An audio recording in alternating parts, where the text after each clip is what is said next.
요즘 부동산 시장 정말 어렵잖아요? 그런데 이런 상황 속에서도 진로우가 정말 인상적인 2025년 2분기 실적을 발표했습니다. 대체 어떻게 이런 성과를 냈는지, 그리고 이게 앞으로 뭘 의미하는지 오늘 한번 제대로 파헤쳐 보겠습니다. 네, 그래서 오늘 우리가 살펴볼 내용은요. 먼저 깜짝 놀랄 만한 분기 실적부터 시작해서 그 돈을 어디서 벌었는지 수익원을 뜯어볼 거고요. 특히 폭발적으로 성장 중인 임대 사업을 집중적으로 다룰 겁니다. 그리고 어떻게 돈을 아끼면서 재물을 튼튼하게 만들었는지 마지막으로 다음 분기 전망까지 쭉 훑어볼게요. 자, 그럼 가장 중요한 헤드라인부터 시작해 볼까요?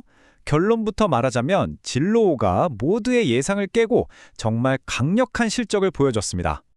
모든 이야기의 시작은 바로 이 숫자, 6억 5,500만 달러입니다. 이게 이번 분기 총 매출인데요.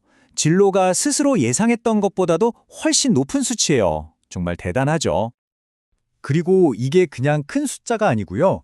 작년 같은 기간이랑 비교했을 때 무려 15%나 성장한 겁니다. 지금 같은 시장 분위기에서 15% 성장이라니 이건 정말 보통 일이 아니죠. 자, 이건 EBITDA, 그러니까 회사의 핵심적인 영업이익을 보여주는 지표인데요. 1억 5,500만 달러를 기록했습니다.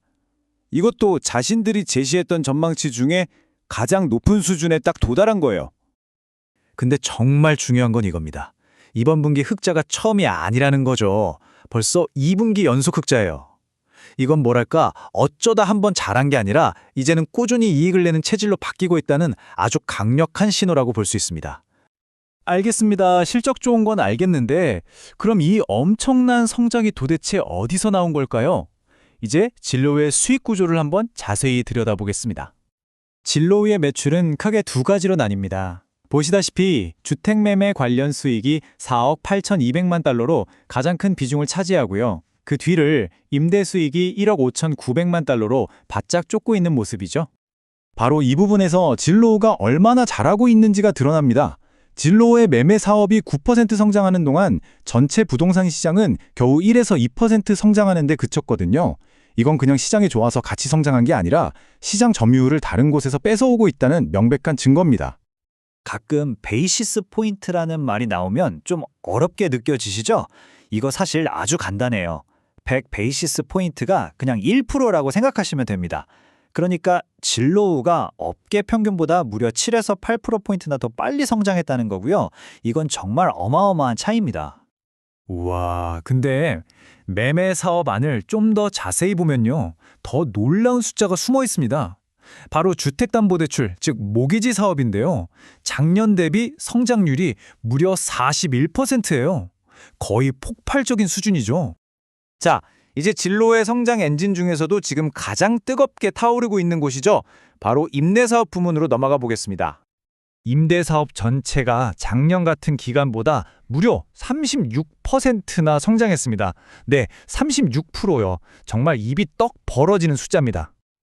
근데 진짜 재밌는 건요. 다가구 주택 부문 성장세가 둔화되는 게 아니라 오히려 점점 더 빨라지고 있다는 거예요. 보세요. 1분기에는 47% 성장했는데 2분기에는 56%로 성장률이 더 높아졌죠. 말 그대로 성장 가속도가 붙은 겁니다. 이건 정말 긍정적인 신호예요. 그럼 이 임대사업의 성공 비결은 뭘까요? 몇 가지 핵심적인 이유가 있습니다. 일단 진로 사이트에 등록된 다가구 주택 매물이 역대 최고치를 찍었고요. 한 달에 방문하는 사람 수만 해도 어마어마합니다. 특히 경쟁사라고 할 수 있는 레드핀과의 파트너십이 신의 한 수였어요. 이걸로 매물을 보여줄 수 있는 채널이 엄청나게 넓어진 거죠. 자, 지금까지는 돈을 얼마나 잘 버는지에 대한 이야기였다면 이제는 돈을 얼마나 잘 아껴 쓰는지, 즉 재무 건전성에 대한 이야기로 넘어가 보겠습니다. 진로의 전략을 딱 한 장으로 요약하면 바로 이겁니다. 총 매출은 15%나 늘었는데 들어간 총 비용은 겨우 9%밖에 안 늘었어요. 이게 뭘 의미하겠어요? 쓰는 돈보다 버는 돈이 훨씬 더 빠르게 늘고 있다는 뜻입니다. 아주 효율적으로 운영하고 있는 거죠. 그리고 더 대단한 건요. 회사를 운영하는데 꼭 필요한 고정 비용은 단 3%밖에 늘지 않았다는 겁니다. 이건 진로가 허리띠를 얼마나 꽉 졸라매고 있는지, 비용 통제를 얼마나 잘하고 있는지 아주 명확하게 보여주는 부분입니다. 여기서 그치지 않고 이번 분기의 재무 상태를 더 튼튼하게 만들기 위한 작업도 했습니다. 현금 보유액을 12억 달러까지 늘리고 빚이라고 할 수 있는 전환 사채는 싹 다 갚아버렸죠. 그리고 회사 가치를 높이기 위해 자사주도 꾸준히 사들였습니다. 자, 그럼 이제 마지막으로 진로 스스로가 내다보는 미래는 어떨지 다음 분기 전망을 살펴보면서 정리해 보겠습니다. 진로의 전망치를 보면 그 자신감이 느껴집니다. 다음 분기 총 매출도 14에서 16% 성장을 예상하고 있고요. 특히 아까 봤던 임대 사업은 성장세가 더 빨라져서 40% 이상 성장할 거라고 보고 있어요. 수익성도 지금처럼 아주 견조하게 유지될 것으로 기대하고 있습니다. 진로 측의 코멘트가 지금 상황을 가장 잘 요약해주는 것 같아요. 비용은 꽉 잡으면서도 매출은 멋지게 성장시키고 있다. 이 두 가지가 합쳐지니 마진이 늘고 순이익이 날 수밖에 없다. 딱 이 말입니다. 네, 오늘 이야기의 핵심 요약입니다.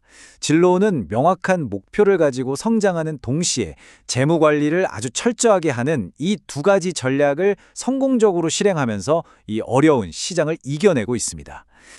진로의 이런 성공을 보면서 우리는 이런 질문을 던지게 됩니다.